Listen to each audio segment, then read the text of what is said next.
అందరికీ నమస్తే. మన గుడివాడ అమర్నాథ్ గారు. ఈయన్ని ఆంధ్రప్రదేశ్ రాష్ట్ర ప్రజలు, యువత ముద్దుగా గుడ్డు అమర్నాథ్ గారు అని కూడా పిలుచుకుంటూ ఉంటారు. ఈయన ఈరోజు ఆవేశంగా వచ్చి ఒక ఛాలెంజ్ చేస్తా ఉన్నాడు. ఛాలెంజ్ ఏంటో ఒకసారి చూద్దాం. దావోస్‌లో చలిగా ఉంటది కాబట్టి మేము వెళ్ళలేదు అనేటువంటి మాట చెప్పినట్టుగా ఒక తప్పుడు ప్రచారాన్ని లోకేష్ వాళ్ళ తాలూకా భజన బృందం అంతా కూడా చేయడం మొదలుపెట్టింది. నేను ఈరోజు ఛాలెంజ్ చేస్తా ఉన్నాను. ఛాలెంజ్ లోకేష్ వస్తాడో లేకపోతే మిత్ర బృందం వస్తుందో లేకపోతే వారు చెప్పినటువంటి వారు వస్తారో, నేను దావోస్ వెళ్ళినప్పుడు అక్కడ చలిగా ఉంటది కాబట్టి మేము వెళ్ళట్లేదు అనేటువంటి మాట ఎక్కడన్నా అని ఉంటే, ఎందుకంటే మీరు అందరూ ఆ రోజు ఉన్నారు, నేను నా పత్రికా సమావేశం ఇక్కడ ఉన్నటువంటి వారు చాలా మంది ఉన్నారు. ఎక్కడన్నా అనున్నట్టు చూపిస్తే నేను రాజకీయాల నుంచి మానేస్తాను. రాజకీయాల నుంచి మానేస్తాడు. ఛాలెంజ్. నేను 40 సంవత్సరాలు వయసున్నా, నాకు ఇంకో 20-25 సంవత్సరాలు రాజకీయం చేసేటువంటి అవకాశం ఉంది. ఏమన్నాడు?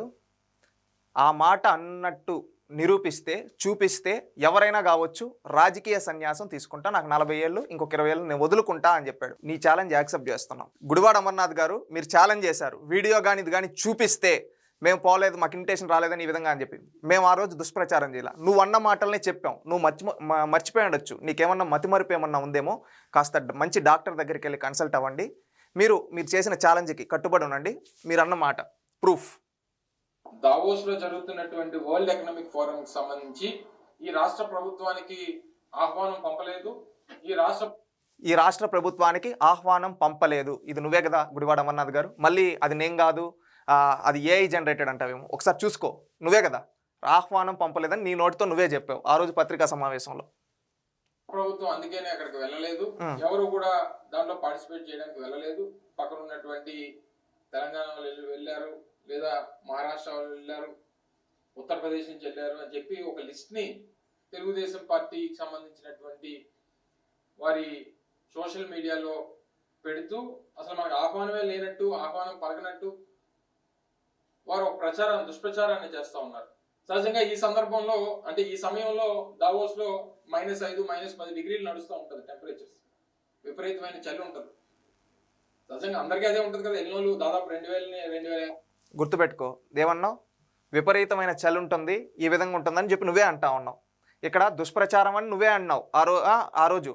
మళ్ళీ ఎందుకు వెళ్ళలేదంటే చలిగా ఉంది, ఈ విధంగా నేను వెళ్ళలేకపోతున్నా అని చెప్పి నువ్వే మాట్లాడావు. గుడివాడ అమర్నాథ్ గారు, ఇది మీరే చూసుకోండి బాగా, ఈ విధంగా ఉంటుంది అందుకని నువ్వే చెప్తున్నావు. 2,000 నుంచి 3,000 మంది ప్రతినిధులు ఉంటారు. ఒక సందర్భంలో అయితే ఇప్పుడు మా ఫైనాన్స్ సెక్రటరీగా ఉన్నటువంటి రావత్ గారు అక్కడ ఆ స్నో ఉండే దాంట్లో కాలు జారి కాలు కూడా ఫ్రాక్చర్ అయ్యి దాదాపు 40-45 రోజులు అక్కడ ట్రీట్మెంట్ చేయించుకున్నారు. సాధారణంగా చల్లి ఉంటే ఎవరు స్నానం చేస్తామా? సరే, అవన్నీ చెప్తాం బయటికి. ఇది సాక్షాత్తు మీరే చెప్పారు కదా అమర్నాథ్ గారు, అక్కడ ఉండే స్నానం చేస్తారా? ఈ విధంగా చిల్లరగా ఆనాడు మంత్రి అనేది కూడా మర్చిపోయి ఈ విధంగా చిల్లర మాటలు మాట్లాడింది ఎవరు? మీరే కదా. నీకు దమ్ము ఉంటే ఈ ఛాలెంజ్ యాక్సెప్ట్ చేసి రాజకీయ సన్యాసం తీసుకో. జగన్మోహన్ రెడ్డి లాగా, రాజశేఖర్ రెడ్డి లాగా, మళ్ళీ గతంలో మీ పార్టీలో ఒక ఆవేశం స్టార్ ఉన్నాడు, కాలకేయులు ఎక్కడ అరుస్తూ ఉంటాడు, ఐ థింక్ అనిల్, అతను కూడా అన్నాడు ఎలక్షన్ ముందు, నేను ఓడిపోతే రాజకీయ సన్యాసం తీసుకుంటా, ఒక అమ్మకి అబ్బకి బుట్టుంటే అని ఇలాంటి పదాలు వాడాడు ఆ రోజు. ఎవరు? మన అనిల్ గారు.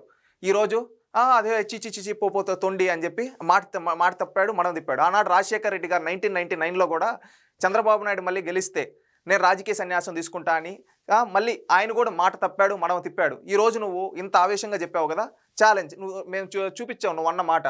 నువ్వు ఛాలెంజ్ యాక్సెప్ట్ చేసి రాజకీయ సన్యాసం తీసుకో, నువ్వు నిజాయితీ పరుడివి అని అనిపించుకుంటే. లేకపోతే నేను కూడా దొందే రాజశేఖర్ రెడ్డి లాగా, అనిల్ లాగా, జగన్మోహన్ రెడ్డి లాగానే చూస్తావు. ఆంధ్రప్రదేశ్ రాష్ట్ర ప్రజలారా గమనించండి, ఇతను మాట మీద నిలబడతాడా? రాజశేఖర్ రెడ్డి లాగా, జగన్మోహన్ రెడ్డి లాగా, అనిల్ లాగా ఇతను కూడా మడమ తిప్పుతాడా? చూద్దాం. ఇప్పుడైతే వీడియో చూపించాం, నీకు దమ్ము ఉంటే రాజకీయ సన్యాసం తీసుకో.